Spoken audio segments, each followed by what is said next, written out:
please support the channel. Please support the channel with the link directly below that allows me to be able to provide you this information. If you could take a moment to do that, I would really appreciate it. Follow the link below, take you to a secured site. You could donate any amount you want or make it a recurring donation.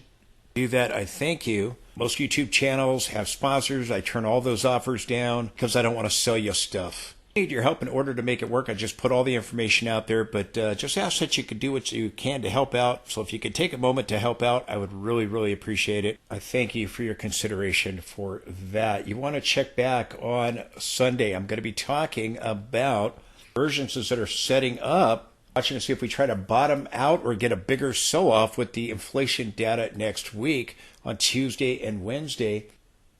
Coming back to fill possibly the presidential election rally. Could the election rally continue as we move towards the inauguration? Inauguration day is on the 20th. Rally is on narrative, oh, we're going to get this booming economy. We're actually about to move into recession. Talking more about these divergences that are developing on the charts. Again, I am still of the opinion that we are going to move to a new all-time high, but I told you I was looking for a peak, possibly December or January, because we're getting this sell-off that could drag out a little bit longer, but I do believe we're going to go back up and hit the upper channel line. I'll be talking about that. Potential divergences forming on intraday charts, minute chart, 15-minute chart. We'll be talking about these support levels and our gap filled directly below and these parallel boundaries that I've talked about and where I think we're headed if we bottom out here in the next few days. And again, I do believe this is a corrective move. I think we're getting an ABC wave 4. Bitcoin's doing the same thing. I think they're both going to go higher, get the blow off top, and then I think we're going to see market collapse after that. I'm of the opinion that we have not peaked yet with the S&P 500. More about that next. I'll talk more about that in my next update. And I'll even talk about one of my LA wave counts. I do have different counts going. They're all suggesting we're about to include a major top. Bitcoin the same. Usually I don't show you LA Wave because it's speculation and counts get invalidated or can be validated. A lot of counts get invalidated. I normally don't focus on it, even though I do watch it, but I do have different counts going. This is a count I'll be talking about in my Sunday video, so check back on Sunday. Getting a market sell-off with the jobs report. I think that's giving us this wave 4 right now, and I think we're going to get one final push higher up into the upper channel line that I've been talking about. More about that in my next update.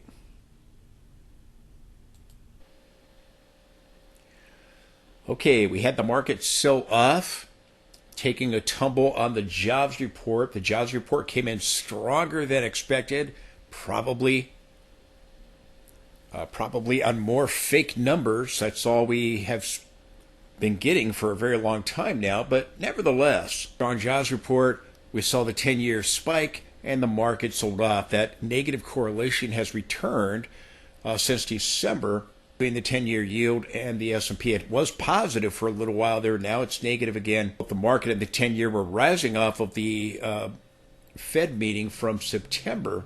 Since December, they have now had a negative correlation. It's what they previously had. More about that. Had the Dow sell off. We had the Dow sell off by nearly 700 points. The Dow down 697 points, rounding up below 42,000. The S&P dropped by 1.5%, 1.54%. It was down about 1.75% at the lows of the session, down triple digits. It closed still sharply lower at 91. It was down to 58.27. We're approaching the presidential election gap fill area at 57.83. More about that later. The Nasdaq down 1.63%. The Russell down 2.22%, and the VIX was up 8%. The VIX actually was up over 10% at the highs of the session, but it didn't close there. But it's back above 18 at 19.54, just below 20. Now, I warned you before we ever had the hawkish cut out of the Fed, the last meeting, I warned you, eventually the narrative was going to be that we get fewer cuts out of the Fed, and I told you eventually that could rattle the market. Why would I say that? Because the Fed is focused on inflation when they should be focused on the recession. That's why I said that. Got to be correct. I talked about this narrative, and now it's happening. I talked about it months ago. Eventually, inflation ticking back up could be the catalyst that turns the market down. Everybody believes that inflation's going to rise back up. That's going to be correct.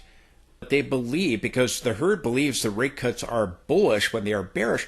Everybody believes on social media, the bond market, and the Fed themselves that they get fewer cuts out of the Fed. The Fed went from September penciling in 4 rate cuts in 2025 to down to 2.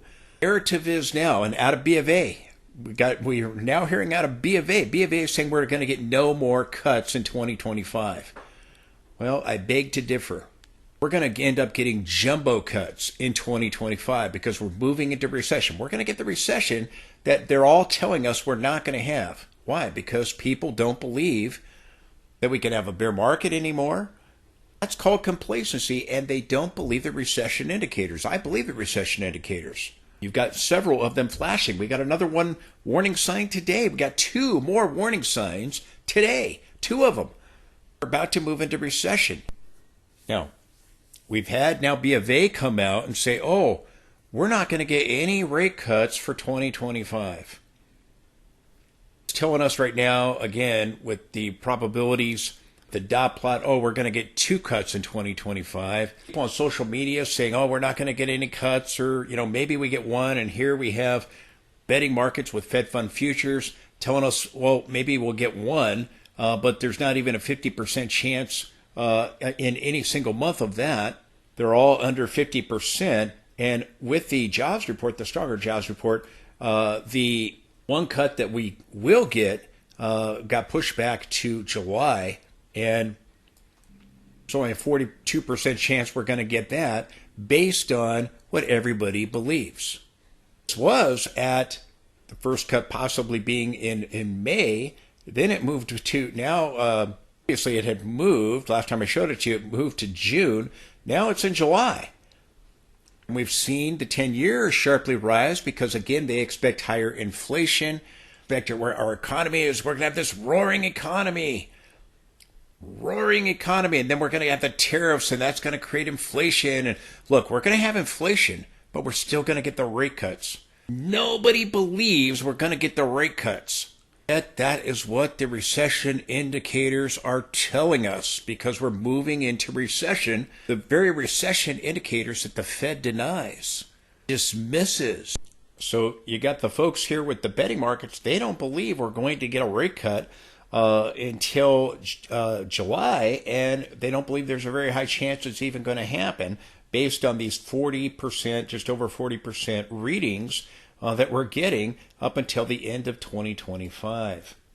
The jobs report caused the 10-year Treasury to surge by 1.77% today, moving up into the resistance zone, our previous peak over here in 2024, the resistance zone with the peak back over here in 2023. This shaded area here. Up when we hit the trend line right here from this low right here, it went up right up into that trend line. We still may try to move deeper into the resistance zone, but we are forming potentially negative diversions here with the previous peak that we had over here. Again, ever since the Fed cut, the 10-year yield has been surging, okay? And this is causing the Fed to second guess themselves. The 10-year yield is surging. Why? Because bond traders expect that inflation is going to go higher. And then we had the election results, and it went even higher because the bond market believes that President Trump's economic policies create this roaring economy. Then we're going to get that's going to cause inflation to go higher. And then we're going to get the tariffs on top of that. That's going to make it even worse. That's the narrative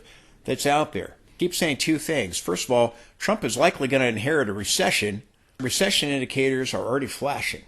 2, any policies will take time to implement. I've said it's too late. The recession signals are already flashing. No person, no policy is going to be able to stop the recession from happening. It's going to happen. Certain economic policies might make the recession less painful, as I've said, or possibly even help shorten it. But it's certainly not going to stop it. The market will peak eventually, and eventually tax cuts will give us a counter-trend rally, just like they did in 2001. The tax cuts were a buy the rumor, sell the news. event. So just keep all of that in mind. Now I have this negative correlation between the market and the 10-year. By the way, the 10-year ahead of the inflation data, we are forming a little negative divergence on the histogram. That could allow the larger divergence to eventually play out, which again, there's a histogram up here, you can see it. But we've had this negative correlation return, and again, ever since the Fed started cutting, the bond market has been saying, no, wait a minute, and we're seeing the 10-year yield sharply rise ever since the Fed cut rate. The bottom there was the rate cut from the Fed on September 18th, 2024. Market also rose, but around mid-November, the negative correlation returned, and we saw the S&P rise, we saw the yields fall. And again, they had a positive correlation. Prior to that, they had a long-term negative correlation. Eventually, they will return to a positive correlation where yields are falling and the market will peak and it will fall as well. We'll go down together in flames as we move into recession. We saw the 10-year spike from the December low. And again, the market peaked, the S&P peaked December 6th, the Dow peaked December 4th, also peaked late November there. I think it was the 25th. We've already seen the PPI wholesale inflation report tick back up last month. We're going to get that next Tuesday. And again, could it create a bottom CPI on Wednesday? One final move. I believe that we're in a wave 4 here. We're about to get wave 5 and finish this whole blow off top. Seeing some of that freak out right now as we've seen the December sell-off. Again, Fed pulling in fewer cuts. Market doesn't like that because they believe the rate cuts are bullish. They're actually bearish. I've talked about this at great length and detail. They're associated with the coming recession. And before the recession hits, the stock market will peak. We got 2 more recession signals today. I was just mocked and laughed at for saying that we're going to have a recession. Social media was mocking me and laughing that I dare to say we're about to have a recession because inflation is rising back up and therefore we're not going to have a recession. Inflation is a concern. This guy's a Kool-Aid drinker, believing the Fed's Kool-Aid. The experts on the financial channels, they're all worried about inflation. I told you the Fed's worried about inflation. So is the herd. They should be worried about the recession. In 2007, we had the same narrative. The inflation was higher than it is right now. It was all worried about inflation. Oh no. Oblivious that the recession was about to start. It did. And they had to do emergency cuts. The market dropped 20%. Fed panicked and they did emergency cuts. You're going to see them do it again. Mark my words. You're going to see them do it again. We're going to have the recession hit likely in the first or second quarter. Inflation still soared higher. The Fed was doing jumbo rate cuts. The strong jobs report now raises doubts whether we're going to even get Fed rate cuts 2025. And you got B of A saying easing cycle is over. You got B of A out there telling us they no longer see the Fed cutting rates at all in 2025. Citi has given up on a January cut, but they now see that we'll get another cut later in May. Other banks are saying, hey, we're not going to see rate cuts until the second half of the year. And the Fed's done for now. It's the narrative. A Bank of America's unrealized losses are massive, and we're going to, by the way, see a banking crisis very, very soon. I expect it's probably going to show up in the third or fourth quarter, maybe in the first quarter of 2026, but you're going to have the recession, and then after that begins, we're going to get banking crisis. Now coming out and no longer sees the Fed cutting rates at all in 2025, and you got people mocking them, like on today, zero hedge. 1 month later, B of A finally figured it out. B of A says it no longer expects more Fed rate cuts, and even Zero Hedge believes the Fed easing cycle is over. I do not believe it's over. I think it's just getting started. I actually believe the recession indicators, and so many people don't. I've recently read an article talking about how the recession indicators, they're no longer reliable. And I mean, they say this every time we get a recession. It's the same nonsense. I've been to this movie before. People, probably a lot of you listening to me, have not been through a bear market that's associated with a recession, but nobody believes we're going to get rate cuts. I guess except me, because I believe the recession indicators are going to be proven correct and the Fed will be forced to do an emergency cut. Mark my words. A January pause, or if they start pausing over multiple meetings here, they're going to be making another huge monetary policy mistake. They should be slashing rates right now, going into a pause. So again, the conventional wisdom is that we're going to see very few cuts or no cuts out of the Fed in 2025. And again, I'm telling you, that's not going to happen. We're going to see rate cuts in 2025. Rate easing cycle is not over. It's just getting started. And nobody believes we're going into recession. I just posted this. I quoted Fed Chair Powell from the press conference when he said, I think it's pretty clear we have avoided a recession. And then after that, he said, the outlook is pretty bright for our economy. He said that at the December press conference, like we weren't going to get the recession in 2007, just like we weren't going to get the housing bubble popping 2006 and 7, just like they told us inflation was transitory in 2021. Got these guys over at the Fed, like I talked about previously, they're like Mr. Magoo. They can't see what's right in front of them. Recession indicators flash and say, hey, we're about to have a recession. They dismiss it and tell us about how we're going to have this soft landing, leaving their own propaganda, thinking they can micromanage the economy. It's arrogance. That's what it is.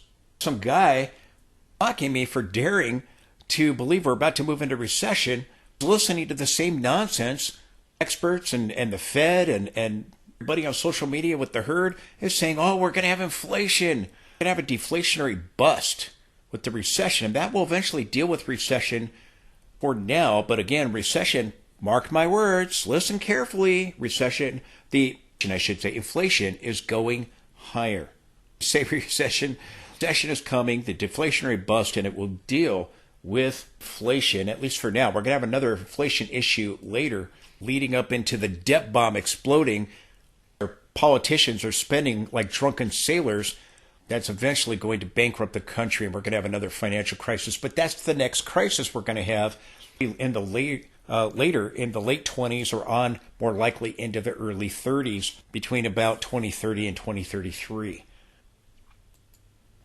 We have two pieces of economic data today that is telling us we're going to have a recession. One was a jobs report, and the other was consumer sentiment. The report came in stronger than expected. Again, who knows? Numbers are untrustworthy. They continue to put out fake numbers, revise them down sharply later, and then when people started noticing that, then they started revising them up sharply. Who knows what's going on over there at the Labor Department? Started sharply revising things down. Nobody was looking, and then people like me talking about it. You had all these articles coming out on it, and all of a sudden all the numbers got sharply revised back up. They say figures don't lie, but liars sure can figure. Nevertheless, I digress. We have the jobs report. It was expected to come in at 155,000. It came in at 256,000, so just over 100,000 more than expected. And that was higher than the 212,000 previously from the prior month. The unemployment rate expected to come in at 4.2%. It ticked down to 4.1%, down from the previous month's reading. On jobs report, we see the 10-year spike, and the market sold off.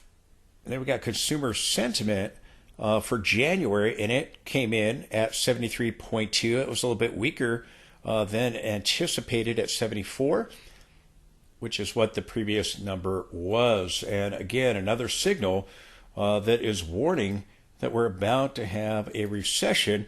The consumer sentiment that we got today, it's warning we're about to have a recession. Another warning sign. First, about the jobs report.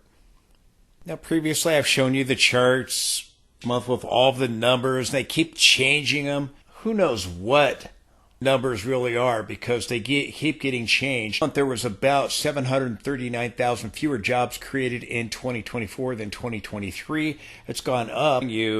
Rather than showing you by month. Let me just show you by year now that we've got the December data. In 2024, the U.S. economy added approximately 2.2 million jobs, which is down from the 3 million jobs that were created in 2023. Therefore, there's about an 800,000 difference. 800,000 fewer jobs were created in 2024 than 2023. In other words, the labor market is deteriorating. This is what the Fed ignored back in 2007. In 2006, we had a stronger labor market back then as well, but then in 2007, we saw the deterioration in the labor market by about 950,000 jobs, very close to the 800,000 jobs, fewer jobs that were created in 2024. 100,000 fewer jobs were created in 2024 than in 2023. Huge sign. Recession. We're seeing the deterioration in the labor market. What the Fed ignored in 2007. Before the recession started in December of 2007, focused on inflation just like they are right now. Other than the coming recession, they were blindsided by it. And in January of 2008, they had to do an emergency rate cut because they were completely blindsided when the recession started. It hadn't officially started. At least we didn't know it until later, but we did see the evidence of it that the Fed completely ignored. Like what they're doing right now. I'm telling you, nobody thinks we're going to have a recession. This is a warning sign of recession that we just got. 800,000 fewer jobs created in 2024 than 2023. A lot of the jobs that are being created are government jobs. Oh, gee, right before an election. And artificially propping up the labor market. I've never seen so many government jobs being created, and again, higher than at any other time in decades. 1980. Those maybe a record high here, but this chart is showing again. Look at this. You get the government fake jobs being created right before the recession. Here we go, boom, recession. Here we go, boom, recession. And again, even in the recession in the 80s. And a recession is going to follow. Another thing about the jobs report, by the way, the majority of the jobs that are being created are just part-time jobs. Now, we have record government jobs being created with the jobs report. A lot of the jobs that are being created are government jobs. The majority of them are part-time jobs. They're red flag. And then huge discrepancy between those numbers and the household survey, which apparently are showing hundreds of thousands of jobs, fewer jobs being created. So again, which one correct? And again, I have lost all confidence in the Labor Department. I think they put out a bunch of fake numbers. I don't think anything is real. That with the revisions over and over. But the household survey has a massive discrepancy with the establishment estimate that we just got. So again, huge problems with this report. And again, all pointing to recession. It doesn't pass the smell test. Not only that, we got consumer sentiment. We're getting deterioration in the labor market, and eventually you will see job losses show up either right before the recession or as we move into the recession, one or the other, but it is going to happen. The Psalm rule has already been triggered, signaling a recession, which is the 3-month moving average of the unemployment rate higher by 0.5% of the low from the previous 12 months. That was triggered in July. No recession is coming. Signal was triggered 6 months ago in July, so we'll likely see the recession show up in the first quarter here or early on in the second quarter. As I've said, the recession show up in the first or second quarter, and before that happens, the stock market will peak and begin to price it in. And the Fed, again, market peaks and starts dropping. It will drop 20%. The Fed will panic. They'll begin to do jumbo cuts. See more and more signs of a weakening economy. Even though, just like in 2007 and 8, even though inflation was still rising sharply, the Fed still did the jumbo cuts because the recession was coming. Eventually, inflationary forces resolve the inflation issue. Now, I think that that could be the case here. I do think we'll have another inflation problem later because of the debt crisis that is coming, which will be the next crisis. I don't believe it will be this one. I believe this one will be a banking crisis, have unrealized losses with the banks, with treasuries and mortgage-backed securities, but we also have commercial real estate crisis that's coming, and the banks have massive exposure directly and indirectly through mortgage-backed securities and also directly through loans to commercial real estate, and that's going to be an issue and likely cause black swan event, which will probably hit in the third or fourth quarter of 2025, maybe as late as the first quarter, but we'll see the recession start. Actually, you'll see a crisis hit later on. We have the deterioration in the labor market, and again, with the jobs report we got today, that as we complete the year out of 2024, but we also got consumer sentiment, which again is also a warning sign as it is diverging with the stock market. We got the consumer sentiment index, also warning recession is coming. First of all, last time we saw consumer sentiment way down here was, again, when we saw the inflation rise to 7% in December of 2021. We saw the CPI rise to 7%, and shortly thereafter in 2022, it reached 9%, and consumer sentiment fell sharply. We're likely going to see another big push down, begin to see the inflation turn back up, and then eventually the recession, the economy weakening. But again, time before that, 2011, we had that 21% drop in the stock market, and right before that, in 2008 during the financial crisis. So again, we're seeing it declining over time, but also consumer sentiment diverges with the stock market, as you can see at the 2000 top. It did at the 2000. This is based on closes, not on intraday